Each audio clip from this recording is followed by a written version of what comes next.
Hey, joining us now, Tom White. He's from the noted blog in Virginia. Virginia Writes, always got something to say. Tom, good to have you with us. Hey, John. How you doing this morning? All right, so let's go to some of these races. I want to start, get your perspective on. Let's start with District 11, where we've got a three-way Republican primary. Businessman Barry Moore and long-term political operative Amanda Chase challenging long-term incumbent Steve Martin in the Republican primary there. This is a Republican seat, so whoever wins on June 9th is going to be the state senator.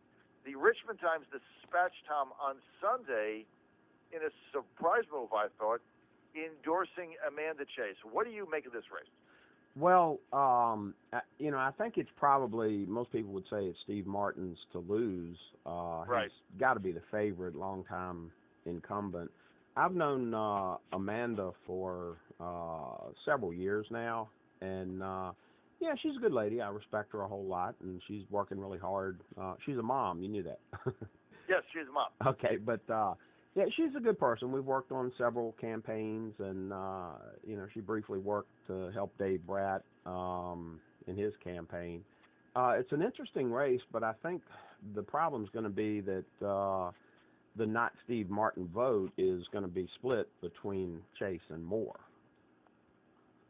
I think you hit the nail on the head. I've been saying that for some time. If perhaps if Martin was in a head-to-head with either candidate, maybe one or the other would knock him off. But when it's being split three ways to Wednesday, I think that favors Martin. He's also taken this race very seriously, Tom. He has. He's been campaigning since basically October he started. Mm-hmm. And he called me, I've told the story on the air, he called me the day after Thanksgiving on Friday and said he wanted to meet to go over to go over a radio advertising, and this was in November. Mm-hmm. So that told me right there that he was taking this race seriously. He's got a good campaign team behind him, and so we'll see how it plays out. The other guy you can't count out, though, is this guy Moore. Mm-hmm. He's got the backing of the sheriff. You know he's going to get the 35% no matter what. I think that sounds about right. Yeah, he could be closing. Mm-hmm. It's going to be an interesting race to watch. The Times-Dispatch, that endorsement of Amanda Chase kind of just blew me away. I think it caught a lot of people off guard. I had assumed they would, if they endorsed it all in that race, that they'd go for Steve Martin. Well, he isn't a mom. That's true. So, but yeah, it's going to be one. It's going to be one we're all going to be watching on June the 9th. So it's going to be interesting. We're with Tom White, political analyst, the blogger extraordinaire from Virginia Wright. Tom, let's get to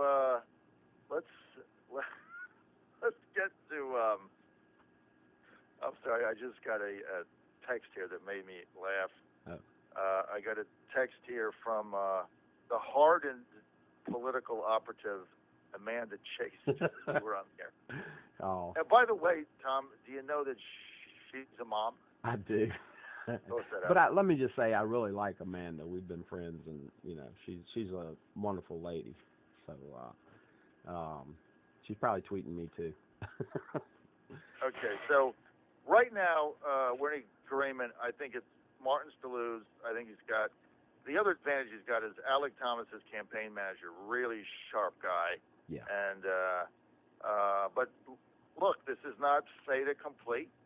And both of these candidates closing. So I see this, I said this a week ago, I see this race tightening right now at the end. Okay, let's go to Republican District 12, where we've got 4 candidates, Dr. Siobhan Tunavant, Vince Haley, works for Newt Gingrich, former House of Delegates member Bill Janis, and longtime political activist Eddie Whitlock. How do you see this race, Tom, right now? Well, I think a lot of people say Janice is probably in the lead, but I think it's pretty tight between Janice and Haley, um, and it's certainly the most interesting soap opera we have in the state. I think this also, by the way, Bill Janis getting the endorsement on Sunday of the Richmond Times Dispatch also. Hmm. But I've got the same thing. I've got Janis with a lead. I've got Haley closing. I believe the Siobhan Donovan campaign right now, Tom, is in big trouble. Let me read you something that Tom Garrett, Senator Garrett from Louisa, wrote on our Facebook page over the weekend. He said this is in response to the interview that we had with Dr. Siobhan Donovan, I think, on around Wednesday after this whole thing with the meeting with the Democrats came out. Senator Tom Garrett said two things in that interview. First, number one, she says she backs a Virginia-based plan to address the Medicaid issue.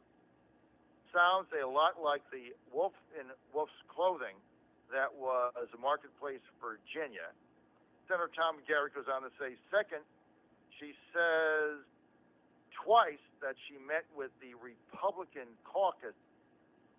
Senator Tom Garrett says, I am in the Republican Senate caucus. She never met with the Republican Senate caucus. She never met with any conservative senators, to my knowledge. She did meet with Zaslow McKeechin and another Democrat, but not with us. So who's lying here? Well, now Tom Garrett and I have been friends for a number of years, and I respect him a great deal. He's been a great senator, and if he says that, I'd have to go along with him. But if we gave it a little perspective here, that some people that don't follow things as closely may not understand, the Senate is essentially split. The Republicans have a +1 advantage right now. If it goes back to a tie, by virtue of the fact that our lieutenant governor presides, he will cast the deciding vote. That's kind of a precedent that's been set for Senate organization. So if it's 2020, the Democrats prevail, and they're going to stack the seats and own all the chairmanships and drive the Senate agenda. Well, what happened, we had an election, I think it was last fall, and the Republicans went back up, so they were up for this session. So the Democrats would like nothing better than to take a seat, any seat, more than one, but a seat for sure. Right. During the session, Walter Stosh on January 12th announced his retirement and kind of blew everybody away. Right. This is just to set up what was in Dr. Donovan's mind.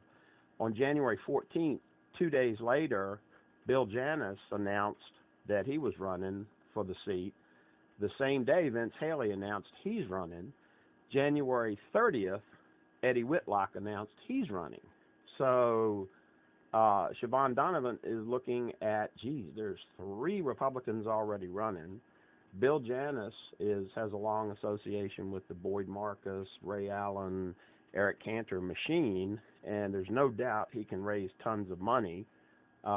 Haley, his connection to Newt Gingrich makes him a very strong candidate.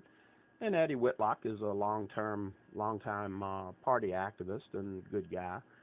So she's looking at 3 heavy hitters in this race before she even gets out of the starting gate.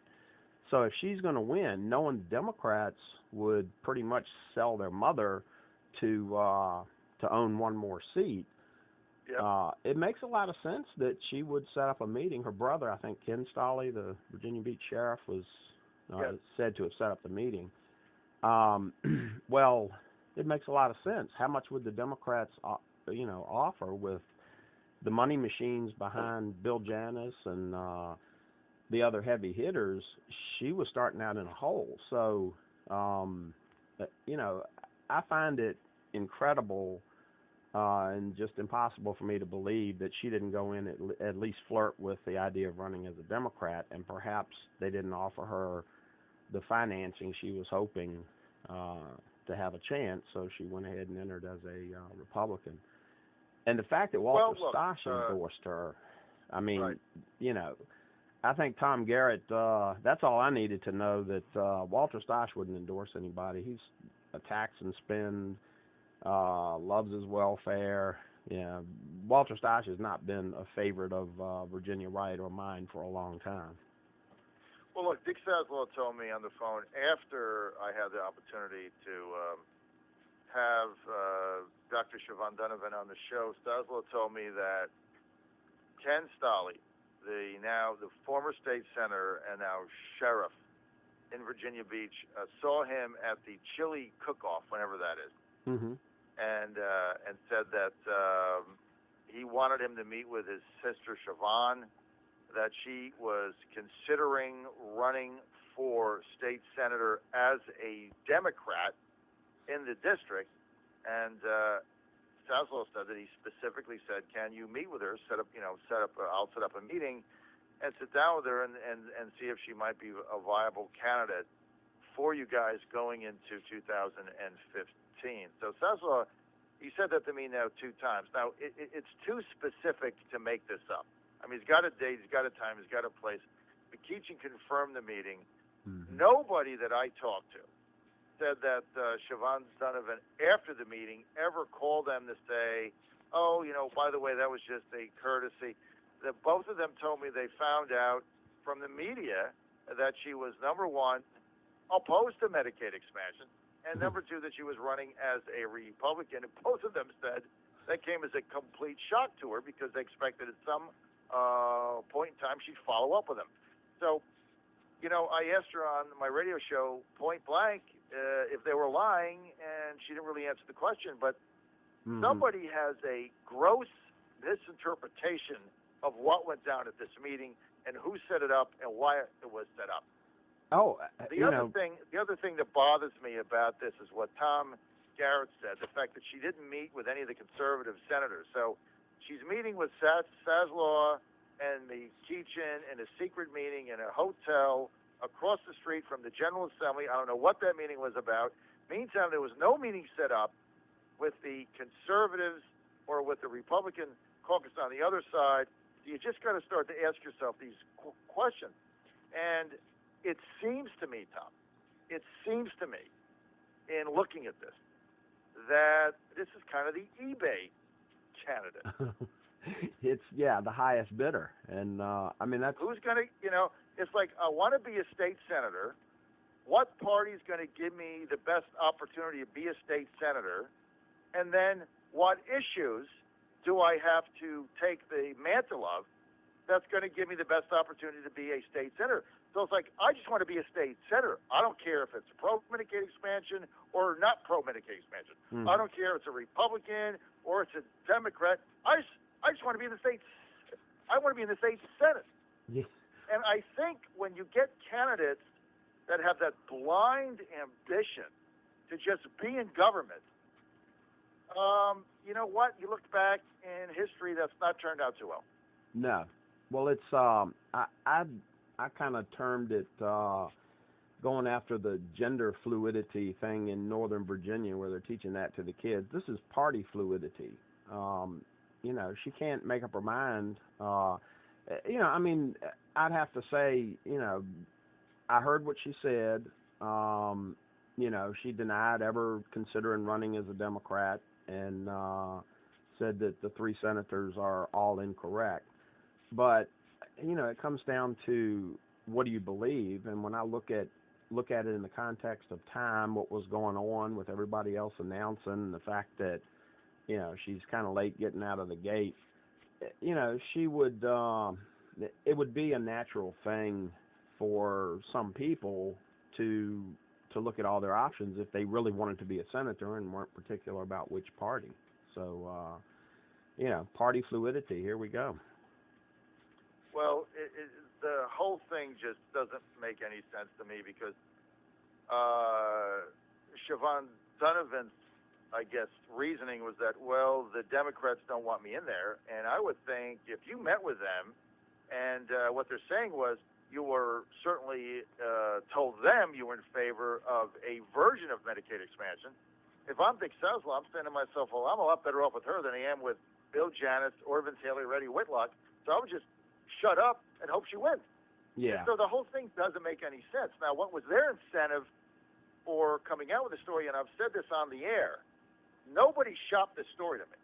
I just happened to see the article by Jim Nolan a week ago in the Times-Dispatch that said this meeting happened, and I just started asking questions because it didn't make any sense to me, right?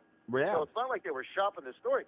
But if I'm Sazo, if I'm Don, I'm sitting there and I'm saying to myself, my God, I hope she wins because, look, we met with her, and she's kind of open to some form of Medicaid expansion, so let's just hope and pray she wins. Why they would torpedo her candidacy doesn't make any sense to me, other than what Senator Tom Garrett said a week ago, which was they don't trust her, and they would rather deal with a conservative that they trust than someone that they're not sure where they stand. I don't know what the deal is, but I think this is devastating to her candidacy. When you've got three other solid conservatives, all with a pretty good track record, with some exciting ideas, I just don't see where the Siobhan Donovan campaign has any traction at the end of the day after this is over. I don't either, and I think I could bet my bottom dollar without checking with Bill Janus or Vince Haley or Eddie Whitlock that none of them had a courtesy meeting with the Democrats. I don't think they did. Tom, we're out of time. We want to thank Tom White. No courtesy meeting with the Republican caucus. This is the John Fredericks Radio Network. We're going to be back, 8:35. Senator Mark Warner.